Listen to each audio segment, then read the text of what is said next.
And welcome to the show. Actress and producer Stephanie Swift is our guest tonight on our inspirational indie film highlights. Welcome.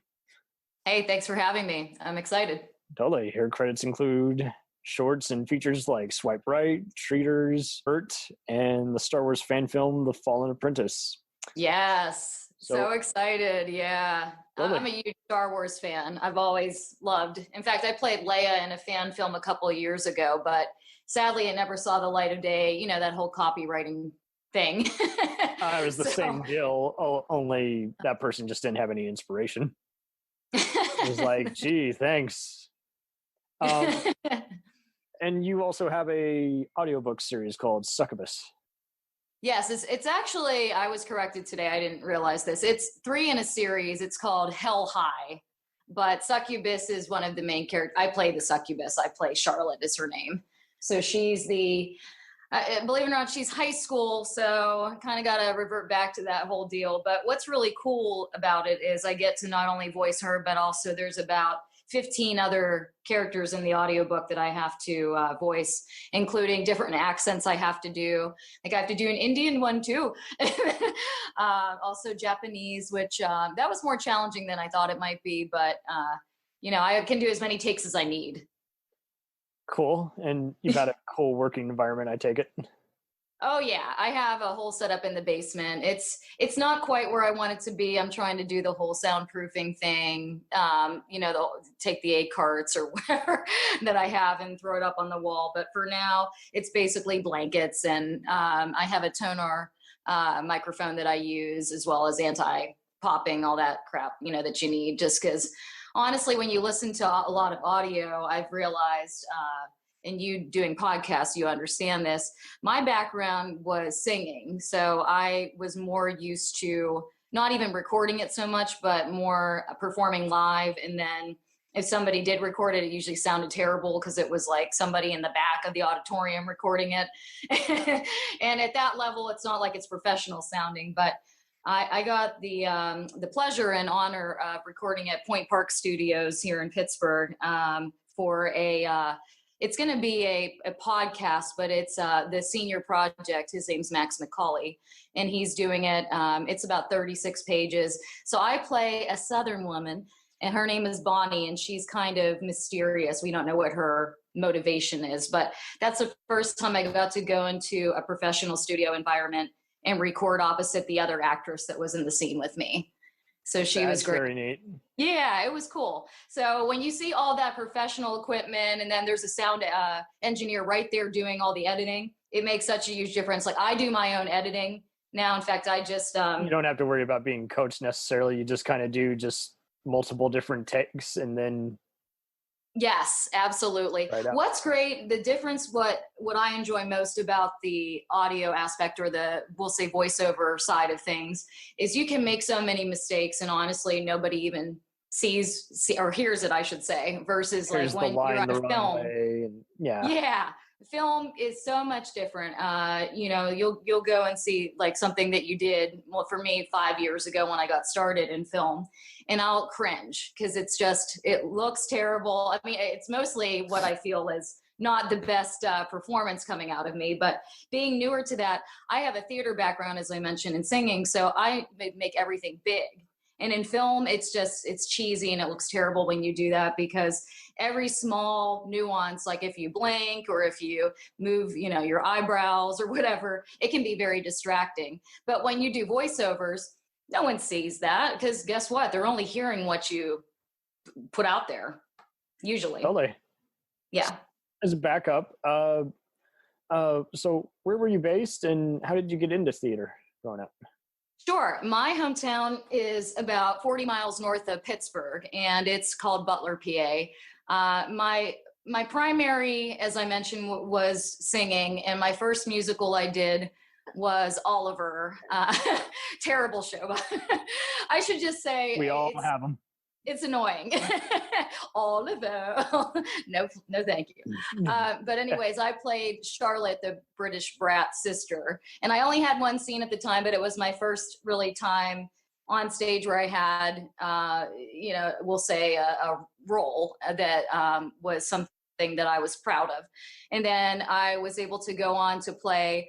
I went to an all-women's college. It's Chatham College. And I had the honor and privilege of playing Pontius Pilate in Jesus Christ Superstar, which is very, with my Catholic upbringing, let's just say I was in trouble. So anyways, I crucified That's Jesus. a good point, though. I see a lot of, when I was casting some indie film projects, I would get actors who just would bullshit with me. They do the whole, oh, what if my kid sees that? It's like, just say you're not comfortable playing that role. It's nothing against you. Just say you don't want to do it instead of, Yeah. And at the time, 1 minute. it's all women. It's like when Shakespeare, back in the day, it was all male actors portraying women too. And so it's not like, that's almost like role reversal where the women are now playing all the male roles. But I mean, it's a vocally challenging role. Pontius Pilate. Yeah, it was tough. And I know a couple like weekends, I lost my voice the one weekend and I'm like, I can't even sing this one note. So it made me sound more manly. I was in a lower register, but it's not my typical, because I naturally have like a lower tone to my voice. I always have had like a little raspiness, but I found over the years. Thank you. I smoked those clove cigarettes in college that were so bad. I didn't really inhale, I don't think, but that's neither here nor there. And today's 420. 420, man. 420. I just threw that in there. No, I'm not like that. But anyway, that ain't me. Excuse me. But it does make your voice, especially, I never record anything in the morning, by the way, because it's just not going to sound good. It really isn't. It's just, I'm cranky and grumpy and it's just not there. It takes me a good couple of hours to get sort of warmed up, we'll say. Yeah, so then I also portrayed Dot in The Wiz, which was a cool role for me, and then went on to a couple of local theaters here in Pittsburgh. And then my husband and I, we're both actors now, film actors. We've been in a ton of projects together, but we met in the theater locally. There was a place, well, it's still around, it's called the Theater Factory, and we met at the fundraiser there. He actually sat across from me at the table where I was serving wine. I was a volunteer, and he caught my eye, and he needed a stage manager for a show he was doing at the time at, it's sadly now closed, but Apple Hill Playhouse. So he basically saw me too. And then I said, oh, okay, we'll keep in touch. And then he needed a stage manager, and I had never stage managed. I didn't really care about the stage managing part. I just wanted to get to know him. And so we did that show. And then ever since then, we've done several theatrical productions, but I think we've been in about 15 different film projects together since then. Very cool. So yeah, and he recently was on Showtime on American Rust, which they didn't renew it for season 2, which is really sad, but he had a big speaking part. So that was kind of his, I thought it was really great too. I was super surprised. I think what it was, and here's my take on it, out in LA or the rest of the United States, they don't care about the plight of Western PA and about Fayette County. Like they don't look at the whole opioid epidemic and poverty and the steel mills closing down. They don't look at that as something that they can relate to. I'll do you one better. It's just there's too many similar shows on, so everyone's already watching Ozark, Breaking Bad, or Yellowstone. Very, very true. Yeah, Josh Brolin just did one of my favorites. Oh yeah, and Josh Brolin just came out with a Western sci-fi, and I'm worried that they'll probably say, "Oh, it's too much like Westworld," and probably get canceled. Yeah. So, did you watch Mayor of Easttown? Yes, that's another good similar predicament that show kind of goes for, where just showing small town communities with a bunch of secrets to hide. Yeah, and I mean the acting in it was superb, but I think too, I've heard a rumor, I'm not sure how true it is, but that they're going to be filming the second in the series with Jeremy Renner. And it's going to be called, I think, The King of something. The King of... Oh, that's already out. That's called Mayor of Kingstown. That was by the Yellowstone people. Oh, it's already out? It's on Paramount Plus, so it's streaming only. What do I know? I'm so out of it. Sorry. I was getting so excited. Fairness, a lot of stuff goes under different titles, and if it's in production hell, then they change the name just so no one associates it or anything. it's a tricky business, so plenty of Yeah. reasons. Yeah. So to When the back it up, Yellowstone though. prequel filmed here in the stockyards in Fort Worth, it was just known as 1883. Oh. No one knew. It was like, oh, but it's a Yellowstone prequel. Oh, okay, perfect. Well, what I felt badly about is, so you have American Rust that was filmed here with, of course, the name American Rust. That's by the book by Philip Meyer. Then you had Rustin, which was filmed here in Pittsburgh. And then you had Rust, of course, which now is completely shut down, and that whole drama with everything going on with that particular, I don't know. I don't think it'll ever be made. But some movie with COVID outbreak or something? Or it's the one where the producer, Alec Baldwin's producer and actor. Oh, yeah. Yeah. That'll never get released. Yeah. No. It'll never get made. But I said, can they come up with a different title for things? Do you have to have Rust as part of it? Every movie filmed in your hometown has to be Rust. Yeah, just because we're in the Rust Belt, all right? Everything in Oklahoma is deep in the heart of, or something like that. Just a play on Texas, or something with the word cowboy or rustler, or yeah, it gets old. But as I mentioned, so the great thing about having an actor husband is the fact that he understands if I need help with like taping, for instance. With COVID, there were so many times when instead of meeting a director face to face, you weren't doing that at all. And still sort of not as common, but he could help me with self-tapes. You understand each other. You understand. Yes. You don't have to explain, hey, I'm going to be missing, MIA for 2 months. It can't be helped. This and that. So he can run dialogue with you. You can say, yeah, we got to reshoot. I'm working with a hack director tonight. He doesn't know what he wants. It's going to be a while. I don't know. We never have any of those. Okay, that's good. But you don't know. It's like, hey, someone else was late to set. Something happened. And, you got to be able to explain, who's going to get the kids from school or something. Yeah. Well, speaking of, I'm going to get you a copy because it's not publicly released yet. It hasn't had distribution, but a film that my husband and I shot over the pandemic. That's a 80s thriller, we'll say horror comedy. So it's all those genres together. It's called Massacre Academy. Mm-hmm. Nice. Yeah. So I'll send you a copy, and he plays kind of this 80s hot cop that has like a little bit of we'll say a side where he's incompetent, but then by the end he redeems himself. Yeah. And then I play the I won't get in trouble for seeing a copy of this. No, I wouldn't. No, I won't do anything illegal. Now I'll send it to you. No, it's never going to come out, or they're definitely in talks with distribution, but I know with like a lot of indie films that there's sort of a lot of details you have to kind of get out there. And if it's not shot on a certain camera on a certain resolution, I don't know all the technical stuff, but for some reason, I don't know if it quite meets those criteria for certain, like Amazon Prime. I don't know that whole thing, but Amazon's not accepting movies anymore. So yeah, they got to find a different venue. Yeah, so I'll send you a copy, but I play the not incompetent, but I'm more, let's just say I am sort of a mad psychologist that's the head of it's a comedic role for me, which I actually enjoy. I don't get to do it a lot because in a lot of horror films, you end up sort of being either the villain, which I enjoy being the villain too, but it's a different kind of role for me. So when I send it to you, you may not even recognize me with my glasses and my nerdy look, but I'm Dr. Brady. Brady. Dr. Brady. I know I'm so annoying. I annoy myself, but yeah, I'll get you a copy of that. But so that's one we shot over the pandemic that is, something that I was proud that we got to do together.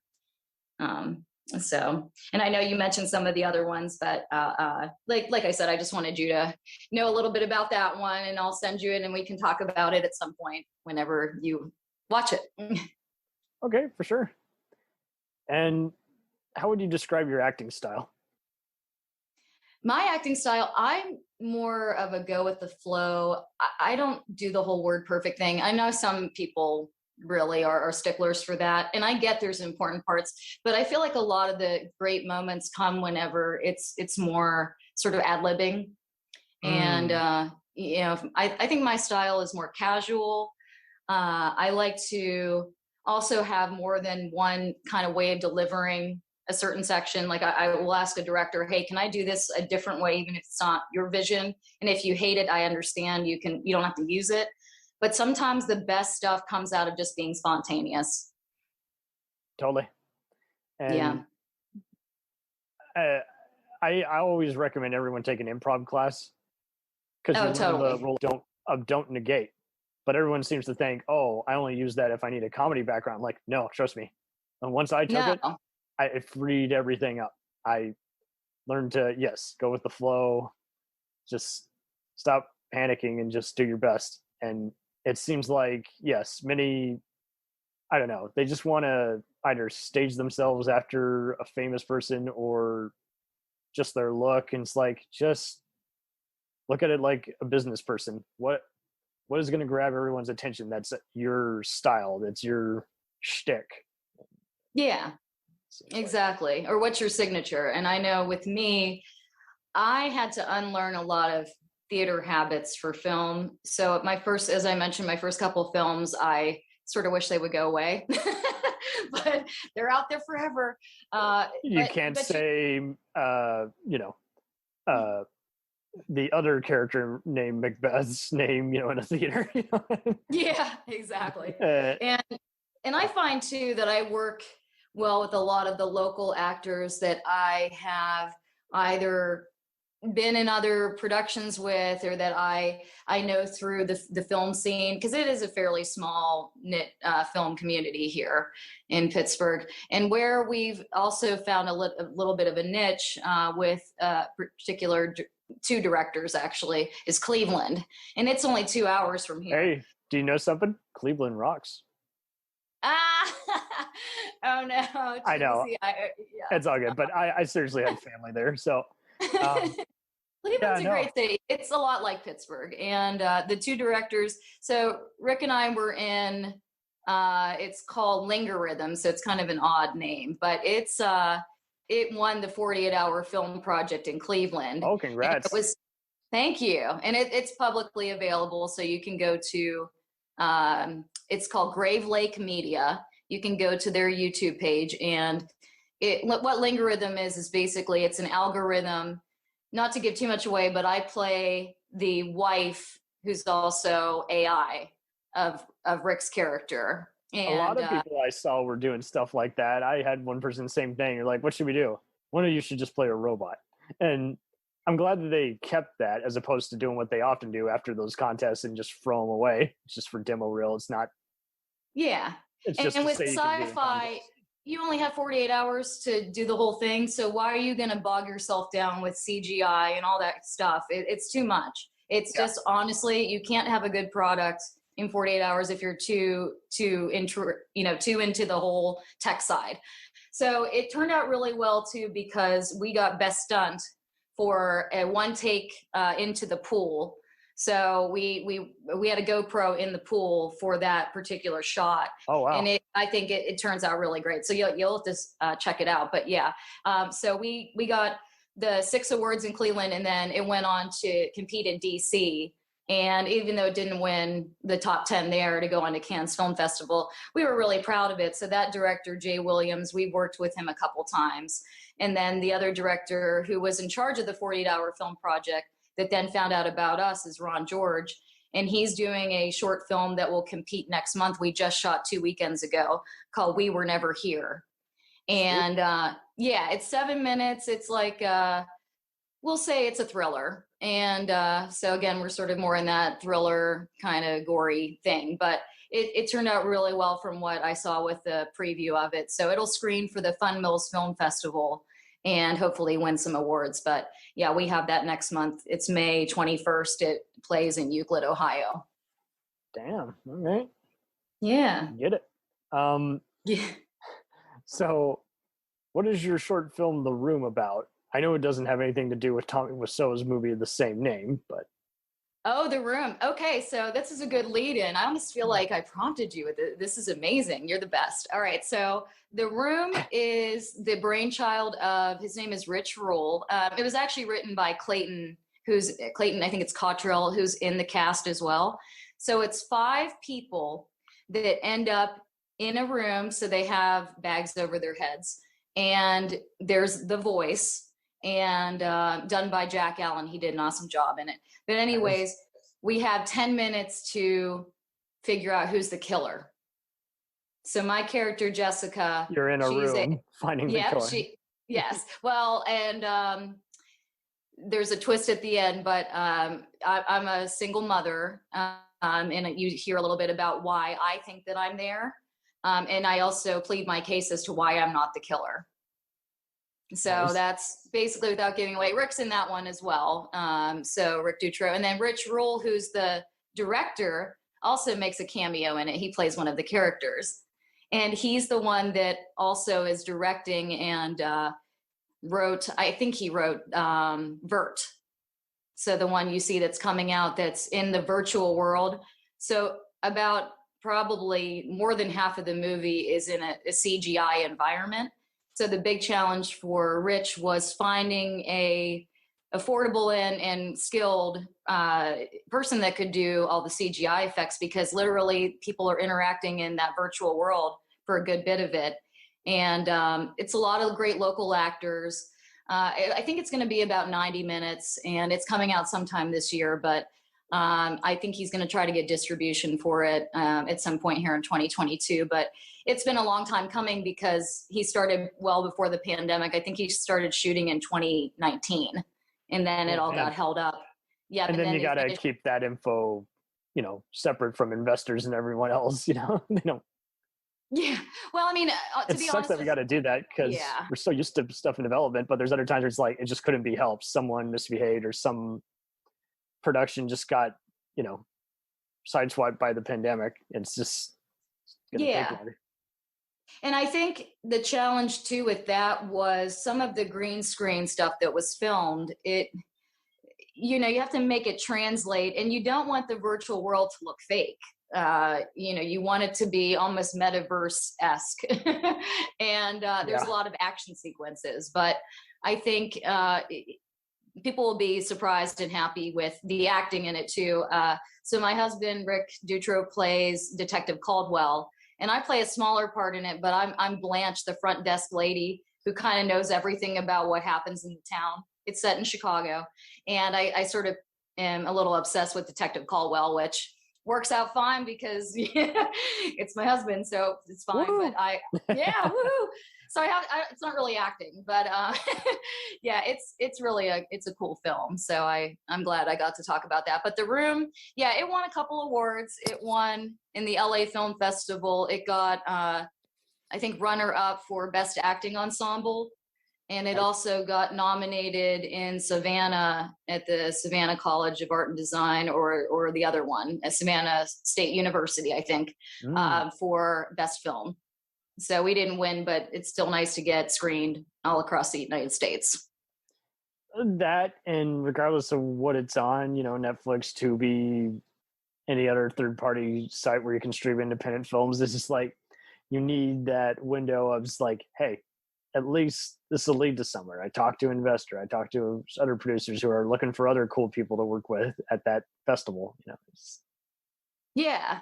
And the fan film that I mentioned, so it's really high quality. It's called The Fallen Apprentice, and Isn't it's it now hard to make those? Because you have to tell people, no, you're not doing a reenactment of a famous scene. You're doing fan fiction, but visually. Yeah. Yes. And their characters in it, they're based on some of them, but loosely. So my character's, it's Master Eleanor Aranda, and she is a Jedi Master that comes in kind of near the end and assists with there's a battle scene, and she's kind of interjecting and helping with that, and she's off planet, and then it ends up being that she ends up taking one of the characters with her. But what's great is the lead actress in it, as well as the lead actors. We'll say there's two of them. Villain is excellent as we'll say the Fallen Apprentice, and then also Ryan and Bogdan do well as like the master, as well as the student, the new apprentice. It's so hard to describe to people, isn't it, though? Because you're having to say, hey. I know. I even have to think it through. And Darrell, who is in charge of both that, he wrote it. He has a big following on YouTube. I think it's called Darrell's Playground. And that's where you got to put them, because they don't do the fan film competitions anymore. So it's like, yeah. No. And he told me something like it can't be monetized. You know, Lucasfilms is so strict about things. Like there's 4 rules you have to follow. And if not, you're not allowed to have your fan film out there. Like they'll send you a cease and desist. And one of them is you can't monetize it. Well, his YouTube channel, because he has so many followers, is monetized. So that I think the issue is, how can he get it out there without that happening? So I think he's trying to figure that out. But sometime probably in, I'd say, July or August, that should be released. I don't know how he's going to release it, but it's tricky because people were doing some of video games, and some studios were hating that because they're like, oh, it looks better than our actual product, which sucks. So it's office politics. The people who got sued for doing the Star Trek Axanar fan film, they followed all the rules and they still got sued. So wow. It is a bit of a dirty pull. I know Fox has claimed that they'll remove anything that's a fan film of Alien or Predator or something else they own, and it's just like, for real, you gotta be kidding. Yeah, really, I know. I didn't make any money on it. I'm showing what I can do on a limited budget. We're really invested because this is about a existing program we love, and you guys are getting to do something cool that you all love doing. So it's like, yeah, a fan film is really fun. And I had to cancel so many that I thought would be cool crossovers and everything. And I'm glad you got to do one that actually saw the light of day. So thank you. Yeah. And the costuming, I mean, honestly, it's top notch. I think with the CGI that they're doing too, I saw some of it. Darrell sent me over a little bit of what he's done so far, as well as the cinematographer, Brian Cimini. They've all done a great job with making it look and sound really nice. You can find so much like royal clothing or something that you could modify to be like a gothic horror or a sci-fi epic, just with going to some thrift stores and just doing or costume shops and just doing some adjustments on it. It's amazing what you can do. Well, we were blessed. So there's a friend of mine who has a costume shop in town, and she did all the costume. I think she did, well, most of the costumes for it, but she custom made mine. We jokingly called me the Mustard Jedi because I wear like a mustard color, but I'm cheery. So, but what I said to her was, are you sure you want to do mustard? And she said, I think it'll offset everybody else and make you look good. And she said, I'll make it a really nice fabric. So she custom made it, and it's a beautiful costume. I wish I could have then bought it from her. Maybe at some point here, if I get a few dollars from some of these projects, I will. But I mean, all of her stuff is amazing. So that's Danielle Volkar. She's amazing awesome. What you can do though, where you got people who can basically take something from nothing, or know they're literally a visual camera, whereas like they know how something's going to look visually on screen. Yeah. I mean, and the most interesting thing that I've done recently that I wanted to also talk about was that one you mentioned, Treaters. Yes. Yeah. So so Zane Hirschberger and Sable Greidel, they have started this film. It's about, I think, halfway done. It's a feature film, and it's based around Halloween and like treaters, that kind of thing. But my character, I've never had heavy prosthetic makeup before. Oh. And yeah, this one, you wouldn't know it was me unless you see it in the credits, or you know basically that I play this character. But it was about 2.5 hours, the whole color contacts, which were a challenge in themselves, like fake teeth that look like piranha teeth that made it almost impossible to talk. And essentially they have to ADR my dialogue because of that, and they want to put some effects behind it. But that was 4 days that I had to do that for a shorter scene. It's like about, I think, 4 or 5 pages.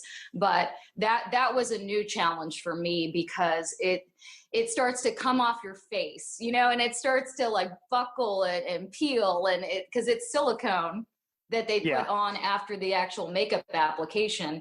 And when you look at yourself in the mirror, you startle yourself. You're like, oh God, I look terrifying. I look horrendous. But I think the final effect whenever you see it on the screen when it comes out. It'll probably be sometime, I think, late this year, if not next year. But I think you'll find the character pretty terrifying.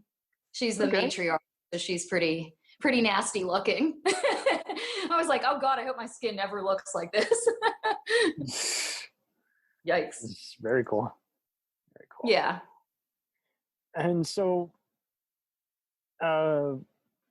you've gotten all these authority figure roles and key supporting moments. We're to dust off the part of acting that you really want to see. What's a part of your acting side that you're still searching for? The villain. This one was a taste of the villain, and I enjoyed it. I am not saying that that's part of my personality, but it's something that's so different from my true nature. Because I don't think I'm an asshole, but I think sometimes the villains though can be so very I don't know, not a cookie cutter, but we can't curse on this podcast, by the way. I'm sorry. I'm just kidding. I pulled your leg. Just bleep me out. It'll be fun. Just bleep but out. I see so many people make a big fuss about that. And it's just like, come on, we're having a closed off conversation with two adults. It's all good. Yeah.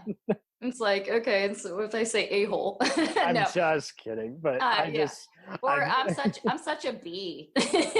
But so like I said, I think most people would tell you I'm pretty easygoing. I'm not a diva. I'm not one of those people on set that's like, I'm better than everybody else. But when you play the villain, you almost have sort of, we'll say, creative license to be that bad, evil person, depending on the extent of it. And I think when it's really done well, that it can steal the show. So I think that's kind of a part of me that I hope that anyone listening to this or knows me will give me the opportunity to play that. A very complex villain is where I would like to sort of focus. And like I said, I got a taste of it with Treaters, but I would like to have that opportunity and maybe a leading role where I could really show them what I got. It's very hard. How would you describe the process of picking everyone's brain? Because it's not like a typical kind of job where you just got to make an impression at the interview and what have you. Yeah, I like to, before I agree to do anything, I do need to have an idea of, even if I'm just on a couple of pages of the script, I never just say, hey, I'm going to do this without knowing what the rest of the movie is about or the rest of the project is. Like, for instance, even though I only have a very small part, I actually play a Karen character. And yes, it's amazing. I am that bee that I just referenced for a very short period of time. I call into the radio station. We were all snobby growing up at one. And Swipe is the name of it. And that's the one you were talking about at the beginning. Yes. But in that one, I call into the radio station and I just start this rant. I mean, just this Karen terrible rant. And I had them cracking up on set because, like you were talking about improv, they just let me run with it. So they're like, whatever you want to do around the theme or what we want you to do. And Kaylee Fitzgerald said, I was like literally doubling over. It was that funny. And she said, I don't know which take I'm going to use in it. But even though I'm only in that small part of the whole project, which it's a web series, it's neat for me because I know about everybody in it. I'm friends with them. But I also know what happens in the actual, storyline. I know where it goes, like with the plot. So that's important for me when I decide on a project. That, and also I like to talk to the director ahead of time and sort of hash out expectations, because I've been burned a few times. Of course, I'm not going to be on here to complain about anyone, but there are definitely some directors I'll never work with again.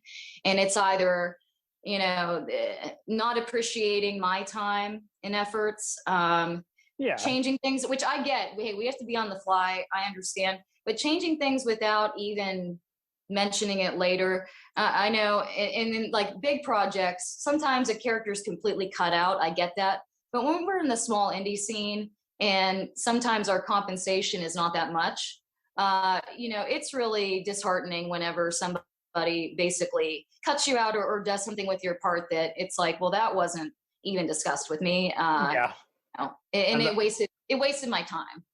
I'm totally with you. Dallas, Yep. Texas here is a total cluster, and I've made it pretty clear. It's like, if this project isn't paid in any way, shape, or form, Yes. and you don't have storyboards, you don't have NDA, you don't have the basics, a schedule, and it's like a shot list.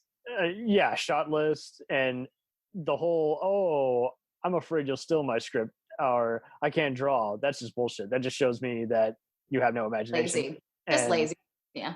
And yeah, if you're doing a freebie, even more wrong sauce. Don't be like, oh, I didn't know what to do with your character. It's like, you were filming me. You said you don't want that persona. You don't want. And same thing with camera shots. I'm done doing, helping out with camera assistance. Everyone just needs camera A and camera B, Yeah. And there are some rude cameramen every once in a while. Is like, if you're getting mad that you don't see the clapper and this and that, but you know what take it is. I know you know what take it is. So just stop being rude. And I totally agree. I think the third thing is maybe when it comes to, we'll say, certain, especially around here, certain indie projects that are so Pittsburgh's well known for horror, but I will say that there are some people that literally, and I'm supposed to be involved in a couple of projects coming up, and I don't know if I will, but one of them sort of follows too closely. It's almost like it's not even a fan film, it's copying other work. And I don't want to do anything that's been done before. That I don't want to deal with copyright issues or infringements or those problems, but B, I want to do something different and unique. So if you just can't come up with your own creative ideas and have something new and unique, then I'm not going to work with you. I'm going to pass. So right. And sometimes even reading the script, you can kind of get a sense of, this character is interchangeable with one other person. You just needed basically a featured extra. Not going to do that. That's not good on anyone's time to get barely a role. And people are still experiencing it now. We see plenty of professionals where their star meter eases up. And again, it's a well-known blockbuster that they were deleted from, or, they have literally just a 1-minute scene. It's like, and so, the whole star meter thing is definitely aggravated, and it's hard to tell people how to mix, again, giant effort in with, just another payday. It's hard to balance it out. It really is. Definitely. Yeah, I think the whole star meter thing, to be honest with you, it's kind of like, hi, this is the popularity contest in high school. So who got most popular? And I don't look at it as a gauge of my skills or talents, because I feel, and this is funny, because here's a little backstory. My name, my legal name is Stephanie Swift. But if you go onto IMDb and you put in Stephanie Swift, there is another Stephanie Swift that's not her real name, and she's a porn star. So people will click on her, which is who I actually thought I was interviewing at first. But no, seriously, you. Sorry, that's all no good. one gets to see me. That's all good. But her real name is Melody Clark. Oh, there you go. That's not even faker. To come up with that other name, like my name. But anyways, I feel like, so people will click on me, which I'm fine about. But then when people are disappointed because it's not her, it's like, well, sorry to let you down. But so that's kind of a funny thing with the whole IMDb star meter. It sucks even more when some of these people who share a name have been out of the any kind of entertainment industry for years, and you're like, can you just take down your page? You're retired. Yeah. Why don't you just quit while you're ahead? Like, you were on 2 short films for college. Yeah, fuck you. That doesn't count. Oh, see, you said the F word. Whoop, whoop, whoop. Yeah. The cop, swearing police are coming in. Bleep, bleep, bleep, bleep. Here, how about I be your bleep now? I'll be like your sound effect. So you'd be like, what the? Yeah, the TV edit is already in. Yeah. For a show that something. I do sound effects too. There you go. And do you think it's also funny how well, I'll tell you a story. So I know extras who had big heads, and they would refer the hell out of their IMDb page. And for a while, that was actually messing with the star meter. I think they fixed that because they saw too many people were doing that. You mean like the whole uncredited thing? Yeah. Yeah, uncredited. It's the same thing as if you want to get instant YouTube views, just, reload the page 1,000 times. Yeah. Hey, I'm going to try that now. And that's just it. Everyone's going to do it. Everyone's going to ask a friend who's a reviewer to review their work. Fair game. But when it gets down to it, it's just so blatantly obvious. It's like, yeah, everyone needs to re-upload those photos. They look a little ugly, or they, you put up too many projects that you're later going to have to remove because they were never finished or screened to anyone. I have a few of those, and I remove them myself. You have to, yeah. Yeah. Because then you try to get in touch with that person and they ghost you, or they ghost you. You put them on the spot, and now that they've been caught, they want to pretend like they're still invisible. It's like, that this Facebook says whether or not you read my message or not. So who are you kidding? And don't get me started on people that have Indiegogo campaigns or Kickstarters that don't use the money, and then like the project's never made. The money needs to go back. It's just not, it's not cool. It's bullshit. Really. It is. Totally. Yeah. And Kickstarter, at least if you don't get funded all the way, you get a refund. But yeah, if Indiegogo, you still get to keep it. But that's the thing. Half the time you will have to read the fine print. It's like, okay, and what happens if you don't do this? Because you need to always have that inclusion. I know everyone likes to think, oh, I'm never going to be hospitalized or have something go wrong. Well, we need an insurance policy. Even if you don't have insurance, we need something that we get a guarantee. So when it goes wrong. It's like a found footage film that I did. Oh, no. This one just came out last year. Okay, so it was different. I'll preface it with, I'm not into the whole, like everybody copy Blair Witch, okay? And when I signed on for this, it's called Redwoods. It's out there on both DVD, but also on Amazon Prime and Tubi and all the other sites. But anyways, how it's different is, instead of it being the perspective of one camera, so one person or one, we'll say, character, it's the perspective of 5 different cameras.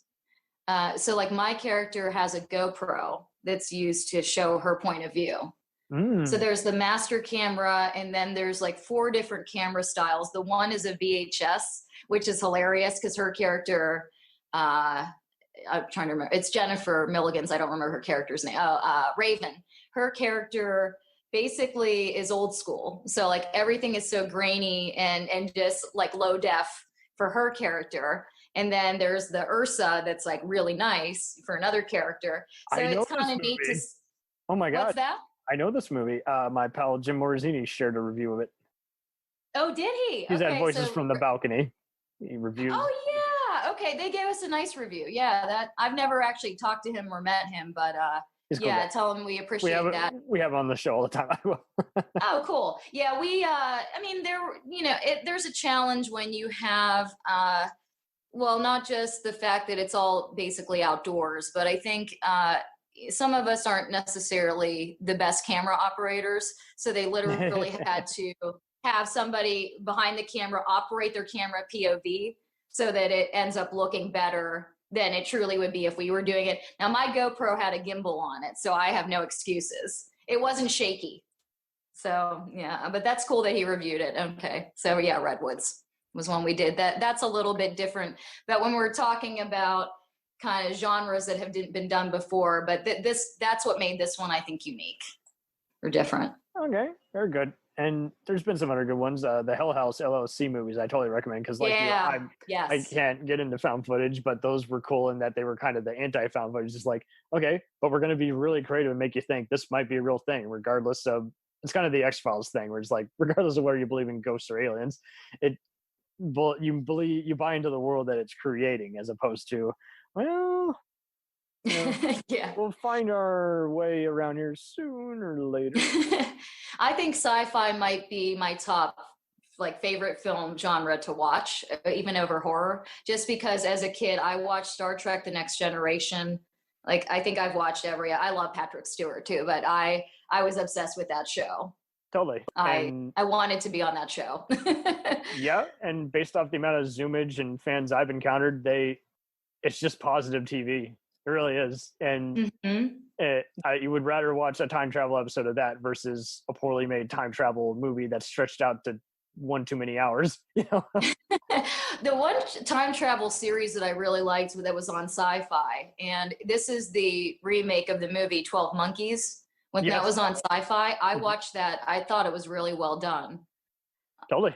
And yeah, much like that in The Expanse, it's just showing that everyone can do something different without being, you know, like you say, copycat. And so it's cool that you've had all these different set experiences. You've become accustomed to different kinds of arts on, you know, the stage and on different kinds of budgets. And but how do you confront critics who are not going to give, say, something a chance? Because in film school, I would encounter all the time. I'd encounter guys who were unimaginative and were like, I want to use whatever camera Christopher Nolan shoots on. I'm like, that's not going to happen. You don't have 400 million. Next. Yeah, Next. Exactly. I think setting the expectation before even starting to film, I produced once, and sadly, I don't want to call it a failure, but the film isn't going to, or the short film isn't going to be released. There's just a bunch of challenges with some of the cast, and you know, I'm not going to go into the nitty gritty. It's a hellish diary. But I did everything I could do to make it happen. But when you're the producer, honestly, you're not just the money person. You're like the logistics person. You're the problem person. I mean, it's just, it's really exhausting, especially if you're in the project. So, I mean, I would probably produce again if I knew I had a good team and if I knew I had skilled people that also had somewhat of a budget versus no budget at all. So, I mean, I think that side of the industry, that's a challenge. I mean, I think it takes a true an organized person, and I'm organized, but I'm not that organized. And there's always going to be challenges associated with it. I feel that may be impossible to overcome with limited budget, limited resources. But I always try to be that person on set that even helps with like any of the other things going on. I've not really done sound. That's a very special, super important aspect of any film. Always need it. And what people do when they go cheap on that, or when they don't have the right equipment, or they don't lav somebody like they should, I get really frustrated with that. And especially if you can't hear it, people aren't going to watch. They just won't. They won't. So for any critics, like I know some of the films I've done, it's been a sound thing by critics. I think Voices of the Balcony might have, I don't remember if they said anything about Redwood sound. The sound was a challenge in Redwoods because it being outside. But I think, you know, on a sound bar, it sounds great, but on an older TV, it doesn't. So you have to really crank the sound up. And he focuses more just on motivation and what everyone uses with their premise. So not like the technical aspect. That's good. Because I think you have to have the technical stuff in place, but also if the acting is shitty, it's not gonna, like, you know, even if it's supposed to be. Because now anyone can film something on a phone and it looks cool. But I see other people, they want the old school way, and they're like, oh, that's amateur hour. I'm like, you film it on whatever you got to do. But invest in some lights and some sound and actors in it. And that's the other thing too. There's other people who will only watch something if there's a name in it. And it's like, you can't think that way either. Then they're the same snobs who sometimes complain, I want new people. I'm tired of seeing the same faces. I'm like, well, you are give those new people that you know, you don't have to pay them as much. Yeah. You can still find. And I think that it's up to the director to be very cognizant of when they're casting. You do need to almost have a screen test and have a chemistry test, especially when it comes to, now it's easy if it's Rick and myself, that's one thing, we're husband and wife. But if it's myself and someone I've never met, you got to see however we're going to interact, whether it be we're romantically involved or even if we're adversaries, is it believable that basically I'm the antagonist of this other person? If and it's everyone like, go out to lunch together, just get to know each yeah, other's motivations, and sometimes the bonding can happen there. And you're like, yeah, I think we're getting along here. I think we can totally get along on screen. But yeah, and I a mean, table read's, I think, important too. If you can do a table read, yes, it's something that should be done, just because it only really benefits you. And yeah, it's not like you're coming then cold to set, because when you do, especially the first day, you can always, I feel, tell with certain projects, even big budget things, what the first day of filming was, because like the chemistry is not there. It's like it's something that rickety rockety. yeah, it takes Now, time. And when you have to sort of push that timeline up, because it's like you only have a limited period of time, yeah, I think try to use those resources, even over Zoom, if you can, have a reading or just a discussion. I think that's you can important generally too. tell if someone, I see some actors who were just exploding on a director one time just because he made one typo, and it's like, that's nothing. Wow. Generally, as Yeah. just critique the writing not making sense. There was one, now let me know if you've ever had this, and when you realized it was amateur hour and you had to exit stage right. I was at a table read Yeah. for this giant project, there was at least a dozen people at that table read, and no one knew their lines. And Mm. how could they? Because it was ego stroking time, and every line of dialogue, I kid you not, I don't know how this amateur couple is still working. I'm not going to name them, but fuck them. And they have been a huge waste of time in everything I worked with them on. And every line of dialogue was a speech. Oh my. It's like, Terrific. get this, and they are hamming on the guys, anyone who was trying to inject any kind of persona or what have you. And it's like, well, you should give them credit, because they're trying to even cram all this dialogue and make it work. And do you hear this dialogue? Does this sound like how anyone would say in person? Talk. Mm-hmm. They wouldn't. No, because Yeah. a line of dialogue is, well, gee, Ginny, how are you doing? Or Jeremy, the water's broken. It's an exchange. And the speech is to end something and make a point for someone at the beginning or end of a movie. And these guys were just fucking around. And it's like, yeah, I don't know why people are still working with them, but anytime I see their name as a cinematographer or writer or sound guy, I'm like, nope, exiting. Nope. Not going to do it. Well, so you mentioned about like one typo in a script, but really and by the way, if the director didn't write it either, then that's kind of not right either. But I also look at it as, I want to see the overall formatting be correct, because I'm a huge stickler. My dad was an English teacher. Okay. I have that background too. So no, that's fine. I understand that, but like this person, it was just. Yeah, but for one word, that's a little, that's extreme. But my point is, if I'm reading a script and there's a billion typos and the formatting is shit, and I'm out. I'm not, and I'm also, unless you hire me to be like script editor, no thanks. I don't need that amateur crap. I just don't. Yeah, and you got to have more than just a red camera, because there are people who love to just use a red camera, because if they don't do their job or are asleep at the wheel, they can correct it in post. I'm like, yeah, well, what if your computer crashes? Then what? Then what are you going to say? Yeah, and I mean, a red looks really nice even with low lighting conditions, but I think, for instance, it's also the lens you use. I don't know a ton about lenses, but like I know an anamorphic lens, it's really sensitive to light. So you can have like weird glare and that kind of stuff off of it. So I know that some people like that effect, but it can be distracting if it's not supposed to be there, or it's not going to autofocus for you. You have to focus it. You have to focus the camera. Yep. So that's my technical expertise here.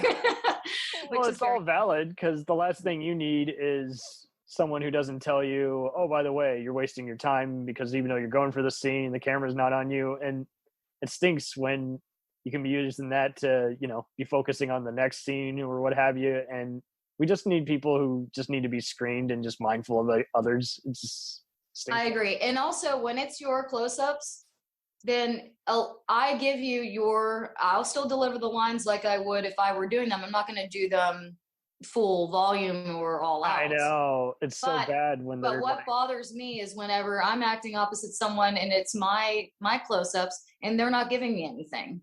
Like it's not fair. I don't do it to you, so don't do it to me. You know, and I will stop and I'll say, hey, listen, I need something more. I can make something, but I also need a little play off here. Or let's do something leading up to it so we can go into, especially if it's a real intense moment or if it's something that is maybe dialogue heavy. I like to nail those if I can. And, especially if you have to really like get, pump out those lines quickly, then it's all hi, I need your help leading into this. And we're working together here. I want to make you look good and you should do the same for me. Exactly. Yeah. I'm preaching to the choir, but well, it does get annoying when you can't have that kind of confidence and you see some camera crew who kind of want to keep actors oblivious to what they're doing and vice versa. The filmmakers don't feel like they can go near the actors. They're in their zone. It's like everyone can respect one another. You don't have to look at each other like you're an alien. Come on. I think communication, tell me how the shot is being set up so I know, so I can also sort of work toward the camera and not look into it if I'm not supposed to, or make sure that my eye line is where it should be. I need that communication from the director so I know what the expectation is and what I'm trying to go for. And if it's not communicated to me, hey, this, we're doing a tight shot, it's an 85 lens, then I'm not going to really know how to position myself. And it kind of comes back to the theater thing, not moving too much when you have a really tight shot. You can't move your head a lot because then you're going to go out of the frame. 1,000%. Knowing the body language. And it's amazing how I was even in a film class, and one thing they totally just glossed over, they were just so worried about camera and everything, was not talking about staging. I'm like, I read so many film books, I read so many YouTube tutorials, and it's like, everything I need is right there. They were all focused on doing a measuring contest or copying the grades or reenactments. It's like, that did me no good. That was 5 years I could have been spent figuring out how to get people in a stage and how to make a perfect edit instead of, well, you're using this camera or that camera. And truth be told, I don't even know anyone who really owns their equipment unless they're going to inevitably resell it, because it seems like renting is the way to go. It's going to be outdated by the end of the year with a new model, just like computers. Oh, yeah. There's stuff all the time, I know, in the Pittsburgh filmmakers community or other sites that, I have this for sale because it's now outdated. Totally. And people don't seem to know the art of ask to borrow a business or some other private place that you can lock down and film for the day, because you can get a permit, sure, but you can still be denied the right even after spending $200, Yeah, locations are so important too. And the other thing you have to keep in mind, and this drives me nuts, is what's the ambient sound gonna be like from wherever you're shooting? Totally. If there's too much traffic. Is it in a city? Yeah. Or pause for an airplane. Country? Yep. Yeah. Too much wildlife. It just can't be helped. We got to find a different place. Maybe it's the park next to the place we got the permit for. Let's cheat it. Let's try it. Yeah, let's cheat this one. But we have our permits, right? Wink, wink. Wink, wink. I'm sorry. I thought it was over. From the park come in here that we don't have a permit. Oh, never mind. That we never did that. Oh, totally. I wasn't the producer.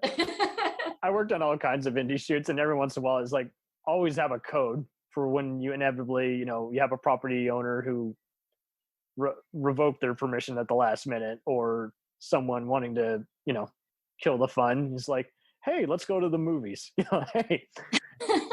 Yeah. Hey, we got a flight in 5, which is our way of saying, let's go to the other park where the police officer won't harass us. Public location. Well, I would love to come and film in Texas. I've never been to Texas. So that would I will make sure I find a actual well-run production before I have you.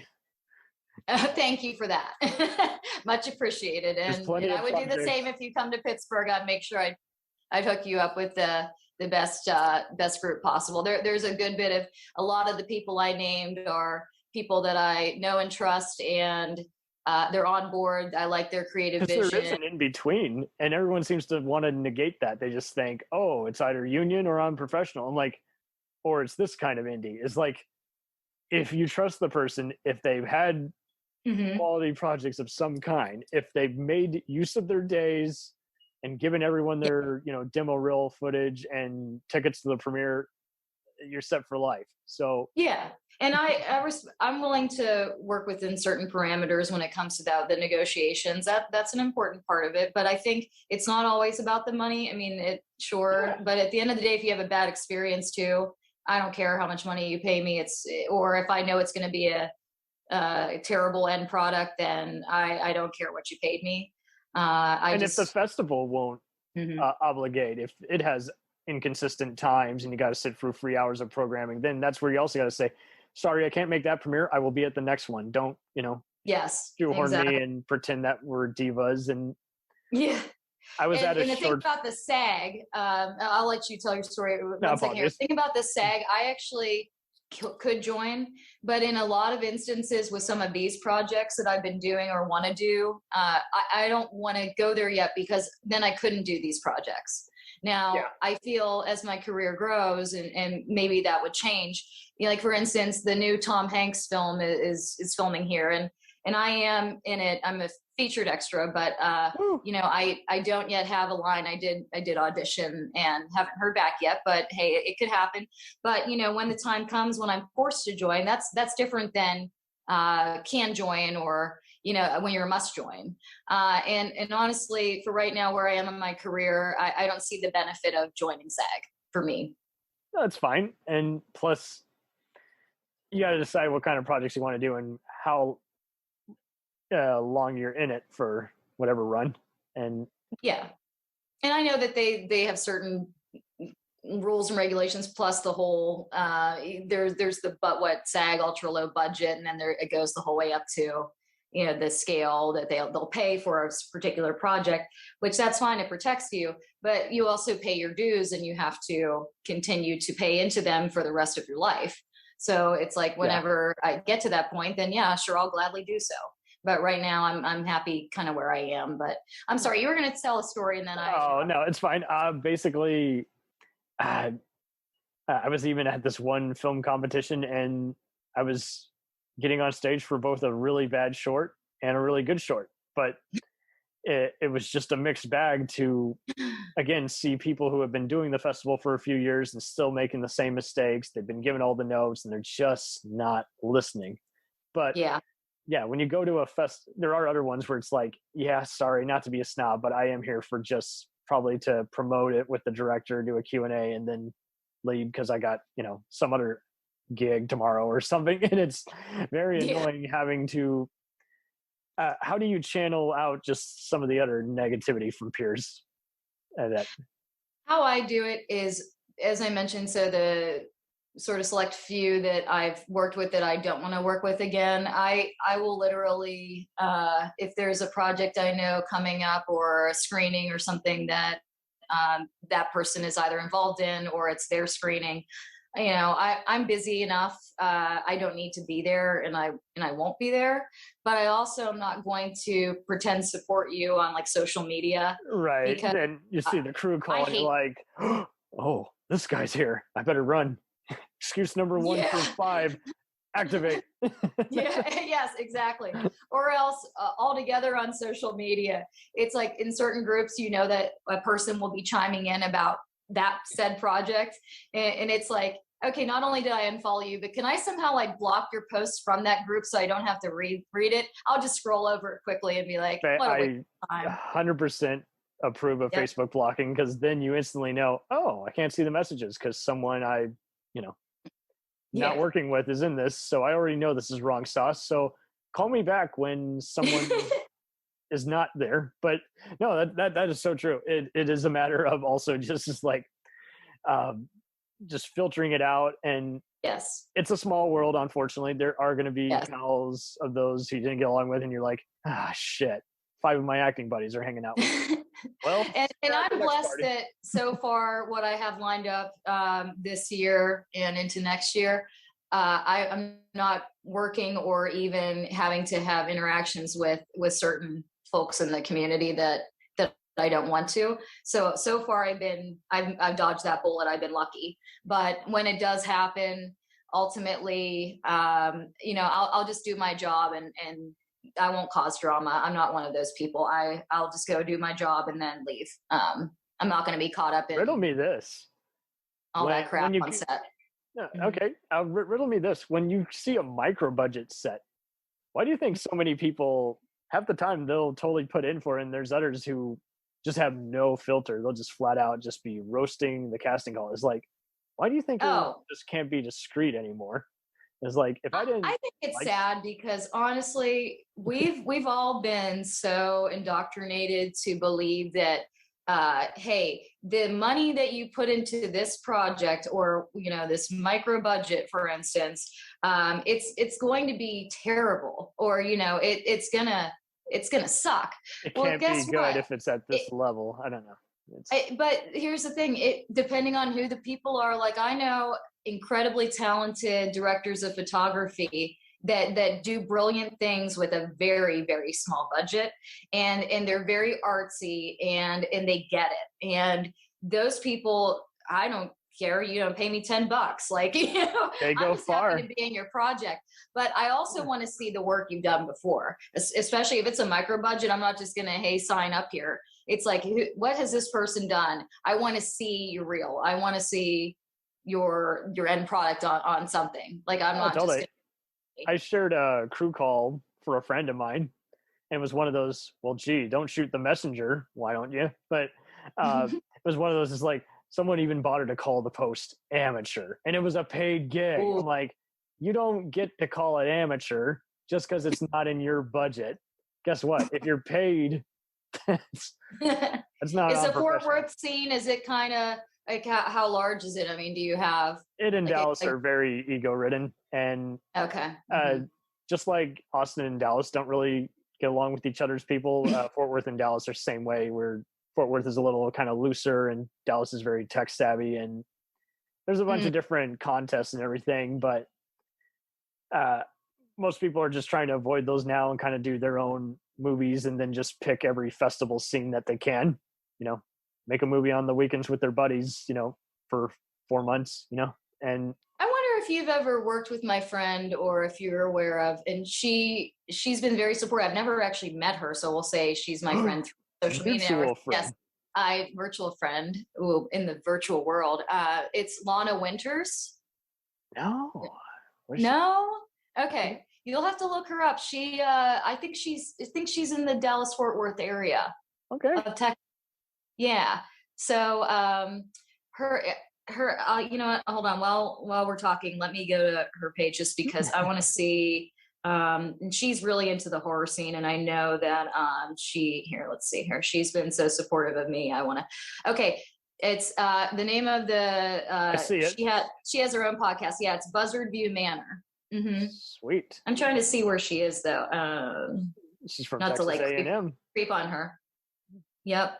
Oh, check-ins. Okay. Yeah, I feel like now I'm sort of like creeping on her page, but I can't see her hometown. But anyways, she's somebody that I would really like to work. She's been super supportive of Massacre Academy. She actually reviewed it on Buzzard View Manor. And so like I said, I'm going to send you a copy. So when we're done here, you'll have to get me your address. But yeah, I'll make sure to send you one. Nice.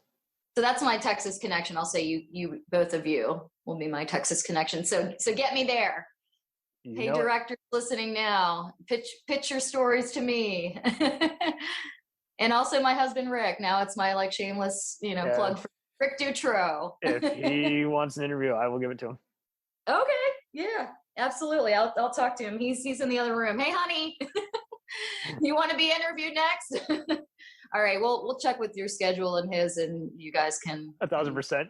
And partially why I did a lot of these indie interviews was, and it wasn't just actors. It was also just filmmakers, stunt people, makeup artists. It was just a good idea. Just let's tell some inspiring stories instead of getting annoyed at some really fascist comment that someone we thought was our friend said online. Let's stop. Like in Dallas, when the corona pandemic broke out, I guess what was happening? There's like 3 different shorts or movies filming that were virus related. I'm like, dude, way to be insensitive.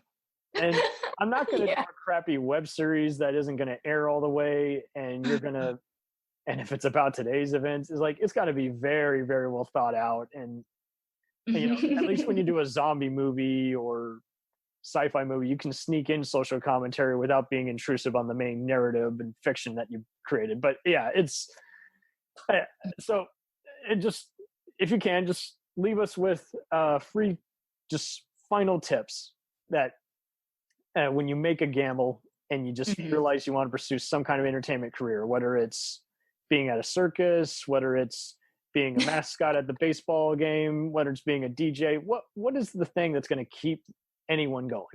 3 things. I would say know your value. Bingo. Don't ever let anyone put you in sort of a position where you can't grow as an artist. Don't be, unless you want to stay, we'll say pigeonholed. But if you don't want to stay where you are, you're actively in charge of your own direction of your career. And I think the biggest value that I've learned is always be appreciative. Even if someone treats you like crap, I tend to kill somebody with kindness. And and yes, and I think it's actually it's behooved me in many instances where I was the bigger person. But I think honestly, there's only so much time in the day. So know where you want to put your creative energy and forces, and do everything you do with love and passion. Those would be my 1,000%. Badass. Yeah, everyone else does the whole try your best. I'm like, try your best, shit, of course I'm gonna try my best. For a hot dog, but it's pandemic or it's COVID. Don't really do it. Just try your best. That's the other thing on set now. It's like awkward. I'm like, can I touch you? Like, you know what I mean? It's like, what do I do? Yeah. It's kind of awkward. Are we wearing masks? Can I take the mask off now? And when half the neighbors will find any excuse they can to not wear it, or because they don't believe in any kind of science, that's even more tricky. Oh, okay. Like, I've had any other pals who were like, "Hey man, I got a great idea. Come on, I'm gonna come on over to your house." I'm like, "The hell you will." Got folks in my 60s here. That's not happening. Hell no. Well, also too, if you want, I'll leave the different social media and different sites. So I don't have an actors page, but hopefully someday soon. But I have both my voiceover demo as well as my, we'll say my reels. I have 2 of them because one is it's part Massacre Academy, so I can't really share too much. So I have that. Yeah, that's on my YouTube, which is Stephanie Swift, the non-porn star, and it's PH, so STEPHANIE, and that's then gonna be your tombstone. Not I know, sad. It will be, and then I'm the official Stephanie Swift on Instagram, and then Stephanie Swift on Facebook. So I definitely would like to connect with other like-minded artists and filmmakers, and let's make some magic. 1,000%. Keep kicking ass. Thank you. You too. Here's to your big break. Appreciate it.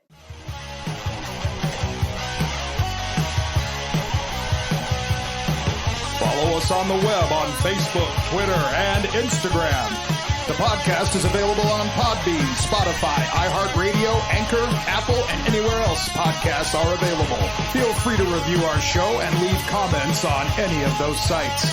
Thanks a million for listening. It's a jacked up review show. It's a jacked up review show. Jacked up review show.